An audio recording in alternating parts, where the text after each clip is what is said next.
Welcome to Season 2. It's all about the Ministry Kids Wellbeing Down Under episodes this time. My name is Valerie Lee. I'm a clinical psychologist, and we asked 100 kids in ministry how they were doing. These are kids who are either serving locally in Australia with their parents or internationally on the field. I really recommend catching up on episode 1 of the podcast series because that'll give you the background to our survey and our findings. I hope you enjoy the next episode of the Ministry Kids Wellbeing Down Under. Welcome, everybody. I've got Monica Jacob with me, and I've also got Thomas Cheeseman with me. They're both psychologists in the practice of the Centre for Effective Living. Monica has actually come out of maternity leave to come and chat with us about this topic that I know is so important to her, to us. So, Monica, let's start with you.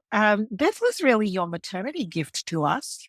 We sent you with a project to do some research into what we can find about what the kids in ministry experience. And you actually came up with the first draft for the survey.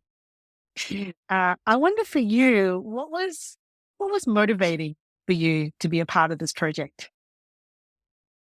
Well, for some context, I'm a missions kid myself, and I have forever been intrigued about the experiences of other missions kids. You know, do they have the same experiences that I do? Did they have this identity crisis when they were 12 years old? And working at CFEL, I did quite a few mission debriefs and got to hear the experiences of children currently on the mission field. Also, having clients who were and still are ministry kids and missions kids, adults retrospectively looking back and reporting, narrating their childhood experiences. Also, I think way before this survey, I had interviewed a few MKs I knew to get an idea of what their experiences were like. And these were summarized as blogs for the Center for Effective Serving website, which you can give a read if you like and have some time. Yes. So I think all of these put together, when Valerie shared her idea of doing a survey and then a podcast, sometime last year, I jumped on it immediately. And for me, there was a personal investment as well, because I really wanted to see whether children now are going through similar challenges that I did all those years ago. So I guess the main aim while creating it was just curiosity to know what really matters to these children and to give them a voice. So, Mom, I'm actually curious that you are an adult MK, missions kid, and you're a psychologist who's worked with quite a lot of our clients who are in ministry.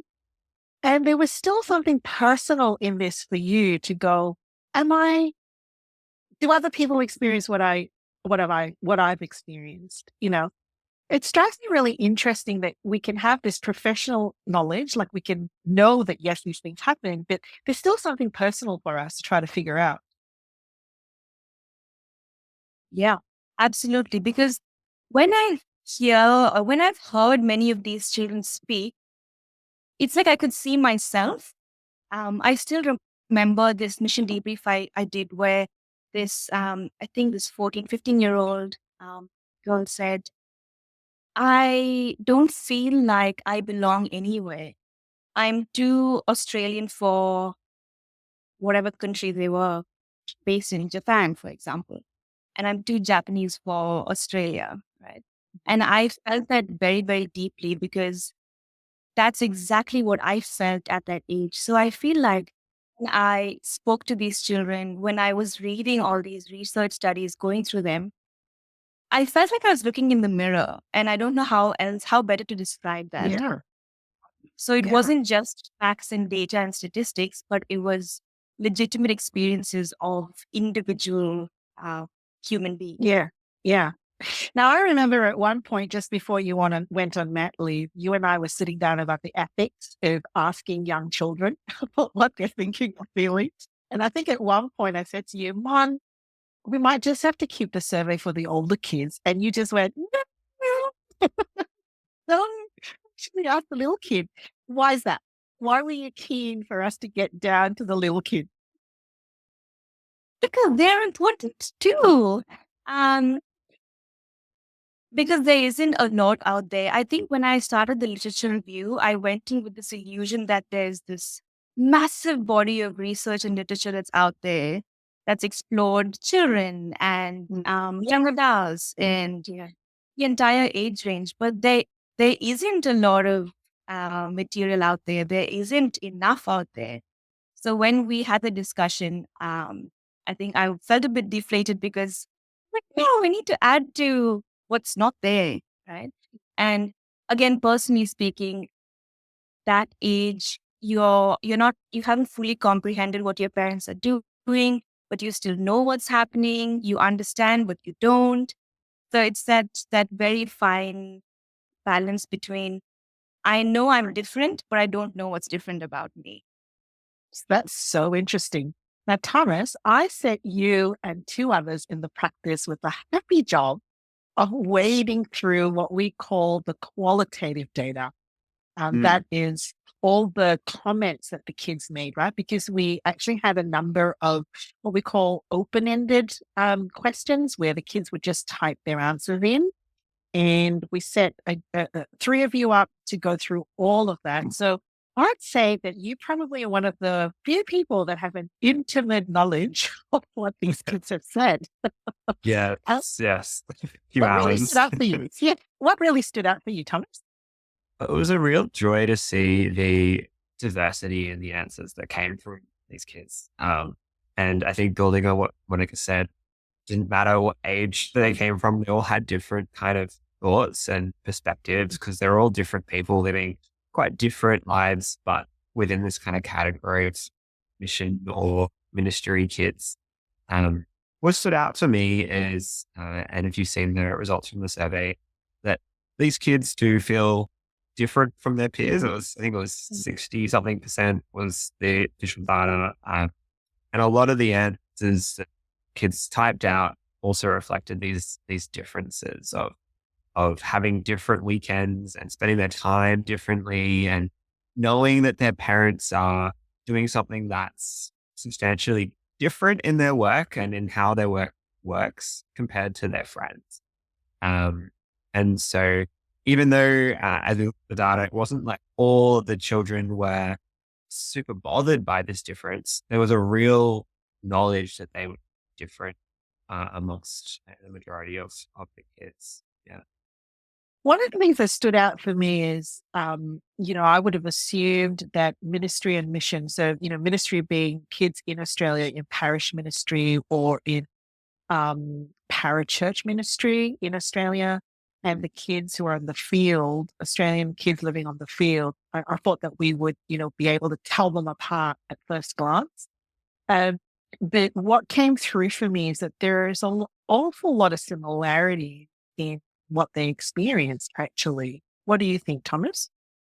Yeah, that was actually one of the surprises for me as well. As I was looking through some of the responses, there was one that really stood out to me in that it was about a kid who moved within Australia, but had moved in a way, and moving was a big factor that lots of kids noticed as something that affected them.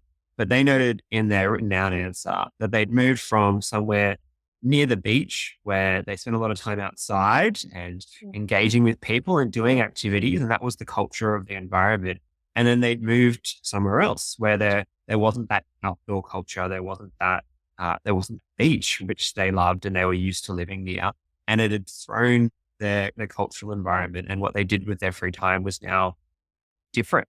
And yeah, very similar in a sense, I suppose, different, but similar to moving cultures overseas, and that really affected their lives, like what they did with their free time.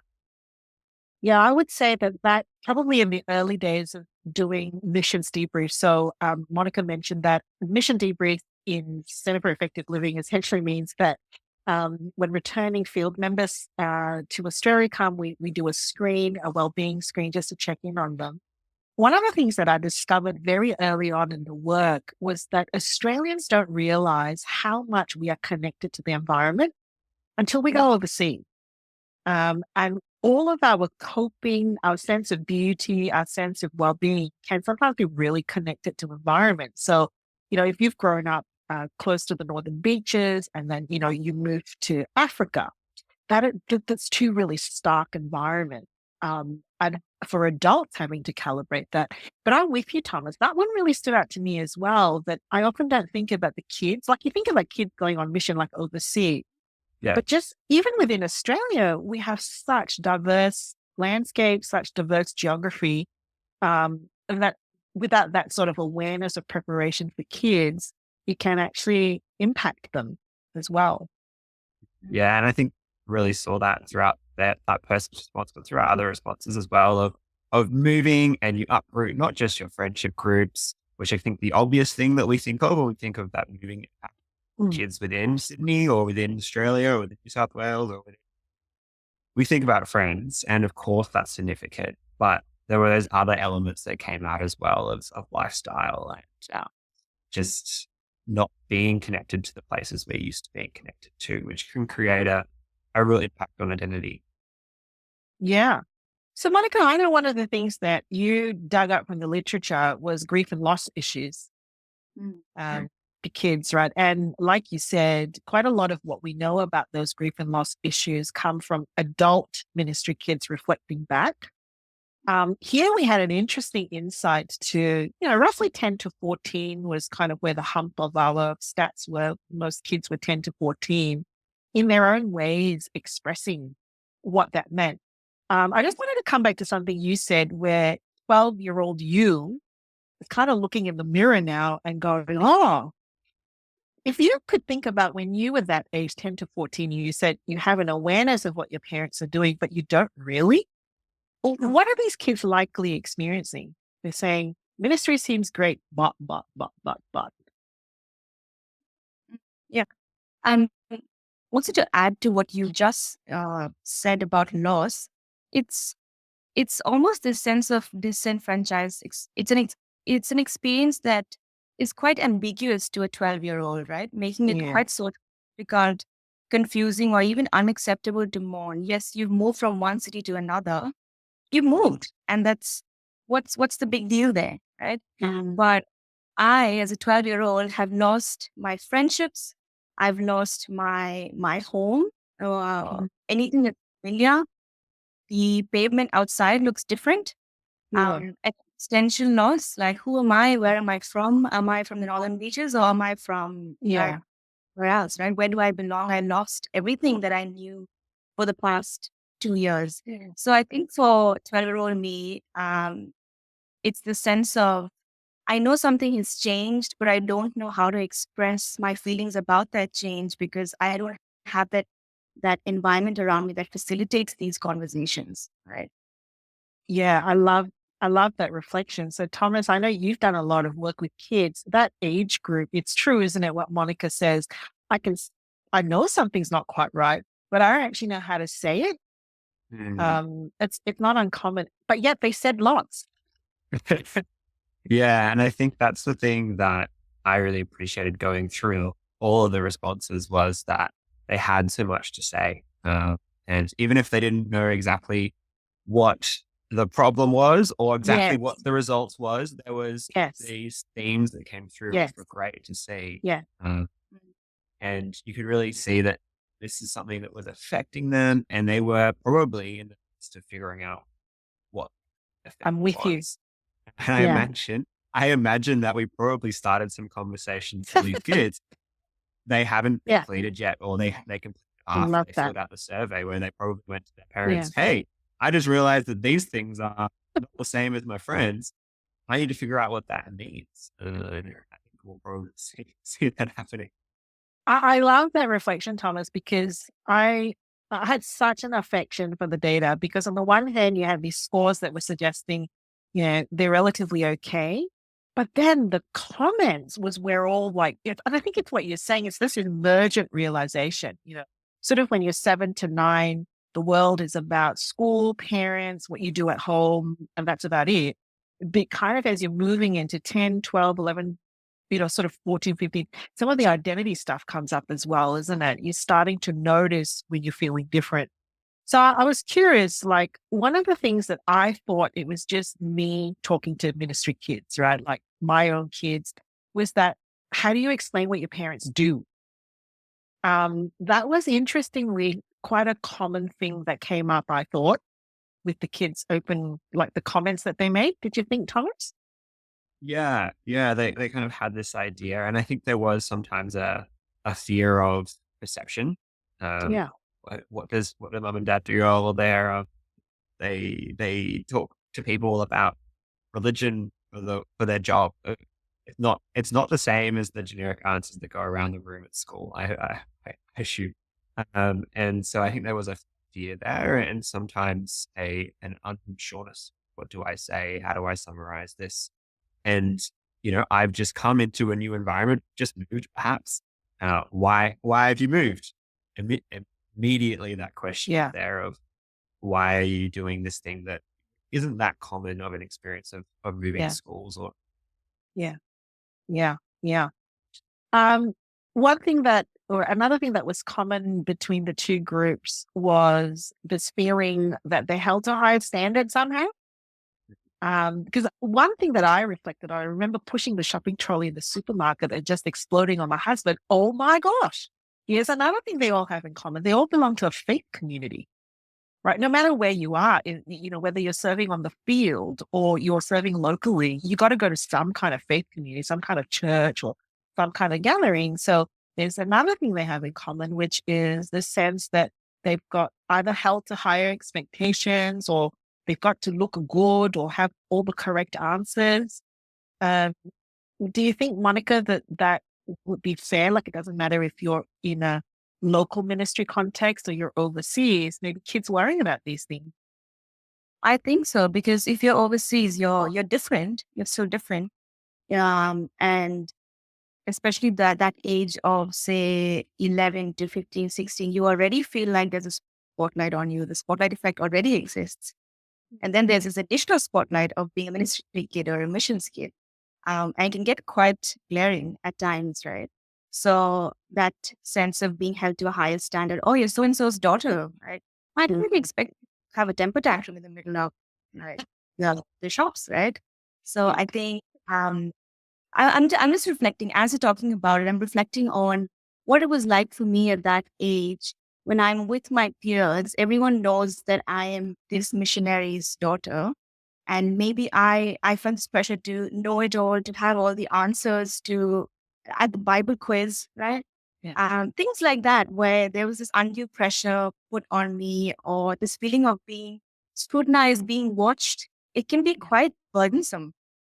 Yeah. And Yeah. it did take a while for me to feel like I am I'm just a child. Like I'm just like everyone else, but my experience is different. So I feel like that did come up in the survey as well. I went through the results of being held to a higher standard just because of what my parents do.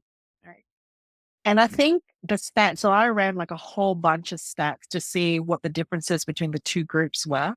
And the one difference was that for kids on the field, the feeling of being different bothers them more than the kids in parish. So, I remember like our kids were, we lived overseas, and like my whole family, even as a kid, I lived overseas. But when you physically look different, you're always different. No matter where you go, whether it's the shops or public transport, you're always being looked at because you look different. So I reckon that kind of amplifies already the sense that, oh, my parents are in ministry. We're doing the Jesus thing. I've got to have all the right answers. And I am actually different. I'm on the outside. Mm. Yeah. It's a lot. It's a lot for a child to make sense of and handle. Kind of putting you on the spot here, Thomas, but did any of the comments stand out for you in this realm?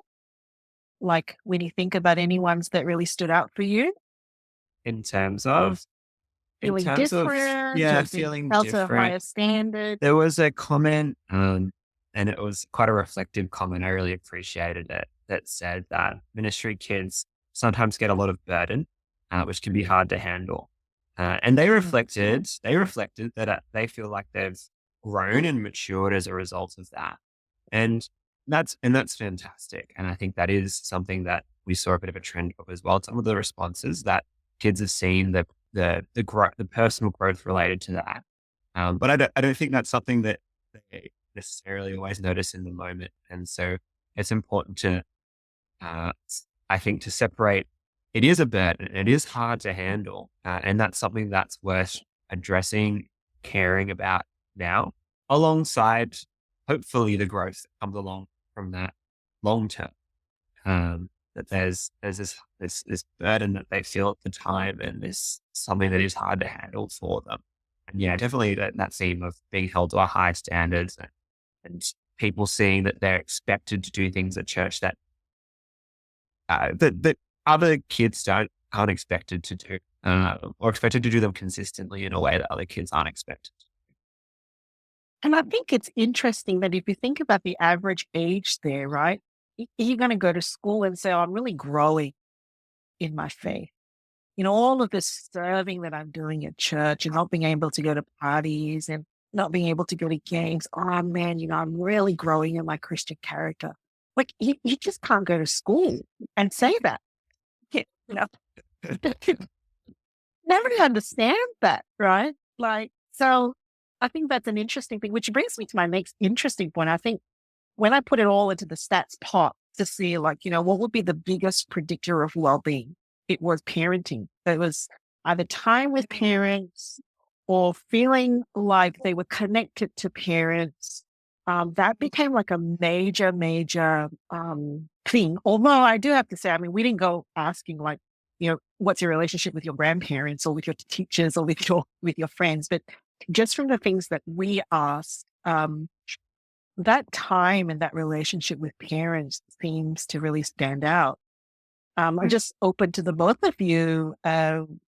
What kinds of reflections came for you with the parents stuff?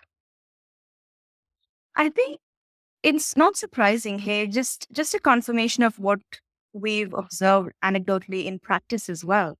Just the importance of parental understanding, the need for quality time and connection. Where yes, my dad is busy with ministry work, but at the same time, he makes sure to wrap up at 6 p.m. and make it in time for bedtime and a meal together. Right, helping my parents help me connect with friends or networks or children who go through the same experiences that I do. So I think just confirming what we see in practice as well, a desire to be seen and to be known for the unique experiences that I have, just be crucial for emotional health of ministry kids, of missions kids, which helps them navigate a crazy experience. Yeah, because I mean, it would be true for all kids, but I think what stood out for me is that in our survey, almost half said that they endorse some level of loneliness, feeling different. So I guess your family and your parents are one of the few resources that you have to come back and say, "I'm not doing okay," or "I'm confused," or "I don't like this," or "this makes me angry," or it's kind of like you have your parents as your resource. They're really, really Yes. important as you're trying to, as Thomas says, figure things out. Yeah. Like you said, your resource and like your rock, because everything around you is constantly changing. There's this sense of constant flux, but they require stability, and only your parents can provide you with that stability, right? So that gives you a sense of like a consistent source of comfort and security. We're changing homes, we're changing churches, we're changing communities, but there's this stability that I get from my family and from home. Yeah. I'm known to be a bit sappy every now and then. And as I read the responses, and I'm not looking so much at the percentages or those kind of things, Yeah. Yeah.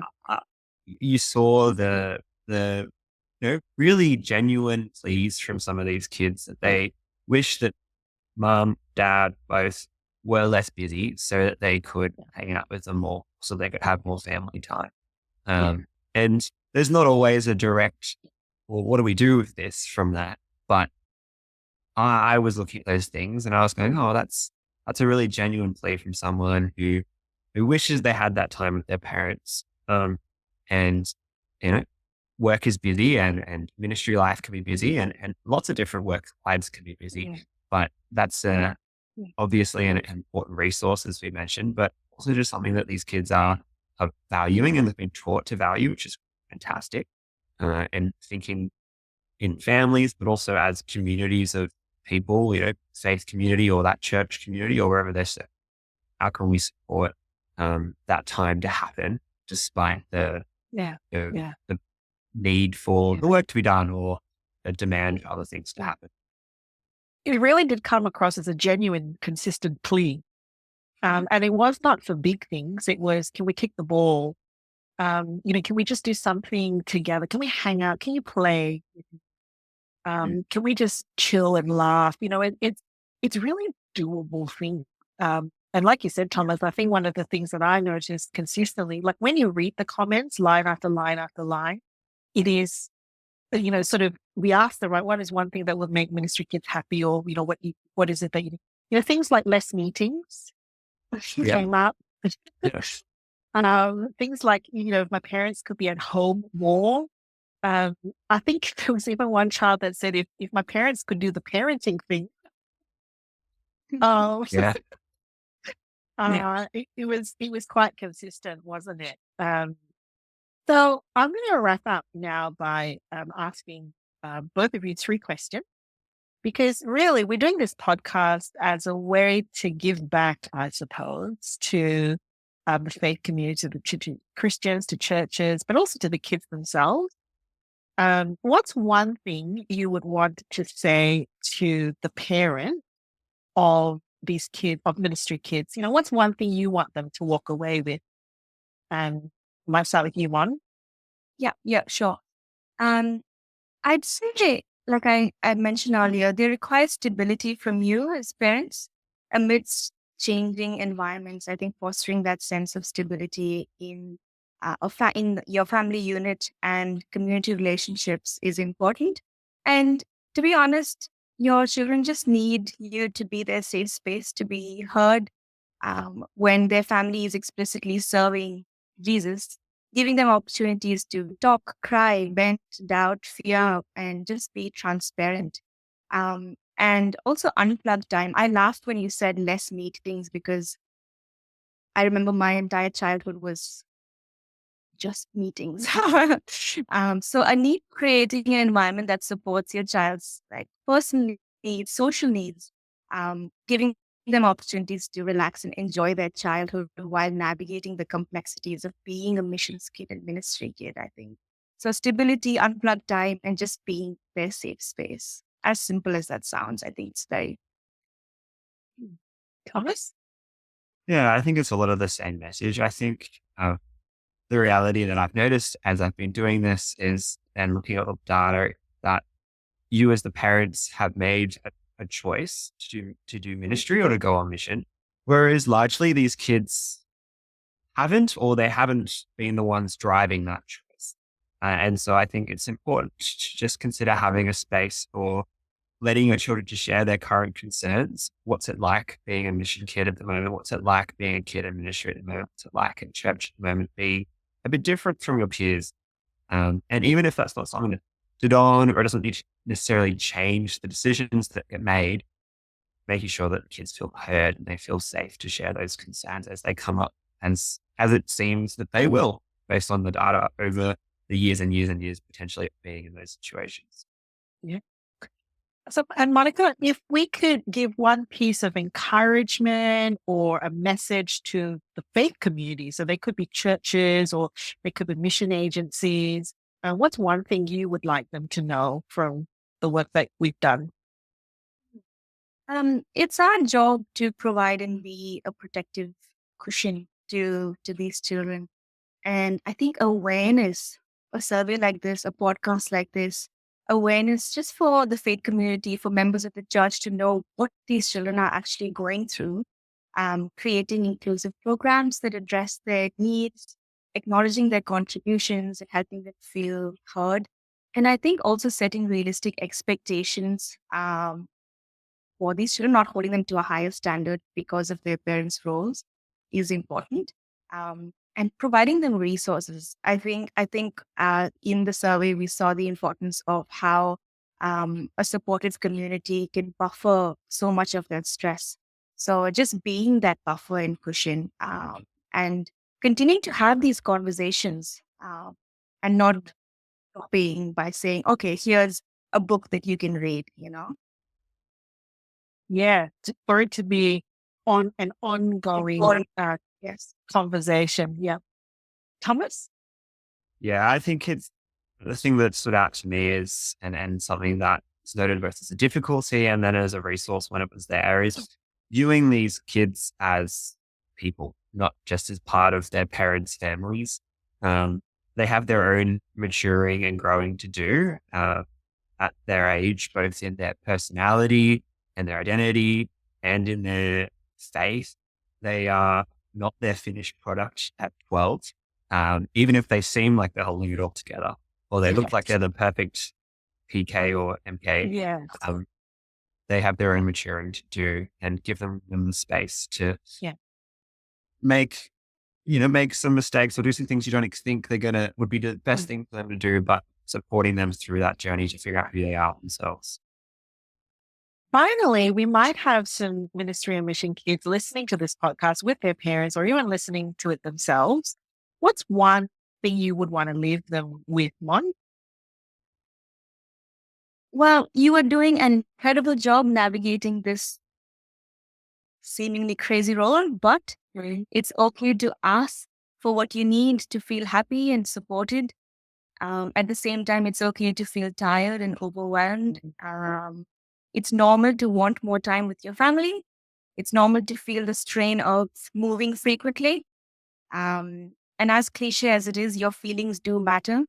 And it's important to share them with someone that you trust. So don't hesitate to reach out to your parents, your friends, your mentors when you need that support. Thomas? Yeah, I think it's hard for me to add anything to Monica, who's had the experience, but I think something that I saw the benefit of in the data, as we've been mentioning, are those resources of other kids in similar situations. So, particularly if you're a bit older and you're listening to this podcast, you're thinking, what can I do to feel a bit more supported? Maybe that's reaching out to those kids that you saw at that conference and you got along with. Maybe you can reach out to them on your social media, your text, give them a call and say, you're also going through a similar experience to me. Let's talk about that. Let's be friends. Let's help each other out. Take advantage of that opportunity if it's there for you.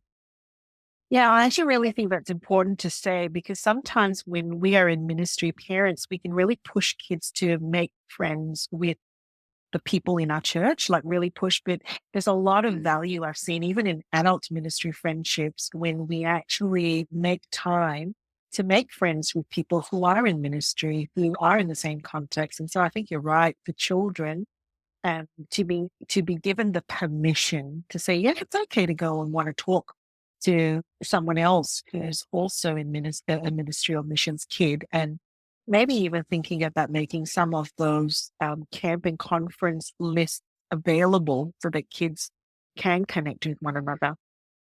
Well, thank you so much for spending time with me on the first episode. I just love that we got to this point, those months and months of, thinking about what we would do. Monica, from you, thinking about all the ways we could ask the questions, and Thomas, to you wading through all the comments. Thank you for your service, and also for being a part of, I think, hopefully this movement that can normalize, but also vocalize the things that ministry kids go through. Thank you for Valerie. having me. Thank you. Thanks for listening to the podcast. If you liked what you heard and you think others should hear it too, don't forget to like, share, and subscribe. Catch you later.